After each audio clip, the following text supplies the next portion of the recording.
তোমরাও কি ইনস্টাফিটের most viral জায়গায় যেতে চাও মাত্র 50 টাকায়? তাহলে দেখতে হবে পুরো ব্লগটা। তো শিলিগুড়ি জংশন থেকে 10 টাকার টিকিট কেটে সুন্দর একটা ভিউ দেখতে দেখতে গুলমা, সেবক এবং ফরেস্টের মাঝে দিয়ে, টার্নেলের মাঝে দিয়ে তোমরা সুন্দর ভিউ দেখতে দেখতে সোজা তোমাদের পৌঁছে যেতে হবে ওদলাবাড়ি স্টেশনে। এবং ওদলাবাড়ি স্টেশনে পৌঁছানোর সাথে সাথেই তোমাদের স্টেশন রোড দিয়ে সোজা বেরিয়ে যেতে হবে এবং বেরিয়ে সোজা একটু সামনে গিয়েই তোমরা দেখতে পাবে রয়েছে একটা আদিবাসীদের স্ট্যাচু।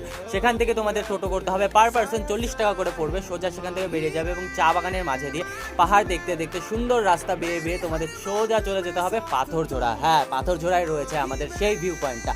তো পাথরঝোড়া পৌঁছে আমরা তো নিয়ে নিয়েছিলাম মোমো। তোমরা যদি মোমো না নিতে চাও, তোমরা সেখান থেকে সোজা শুরু হবে তোমাদের ট্র্যাক এবং পাহাড়ি গ্রামের মাঝে দিয়ে তোমাদের সোজা পৌঁছে যেতে হবে এই শিব মন্দিরটার কাছে। এবং তার পাশে দিয়ে দেখবে নিচ দিয়ে একটা রাস্তা চলে যাচ্ছে, এই রাস্তা দিয়ে তোমাদের নিচে যেতে হবে। এবং নিচে যাওয়ার সময় তোমরা এত সুন্দর একটা ভিউ দেখতে পাবে কি বলবো। এবং যাওয়ার সাথে সাথে পৌঁছে তোমরা এখানটা দেখতে পাবে জল বয়ে চলেছে নিচে, এবং ওপরে তার একটু ওপরে তোমাদের যেতে এই যে পেয়ে যাবে আমাদের ইনস্টাফিটের মোস্ট ভাইরাল জায়গা পাথরঝোড়া।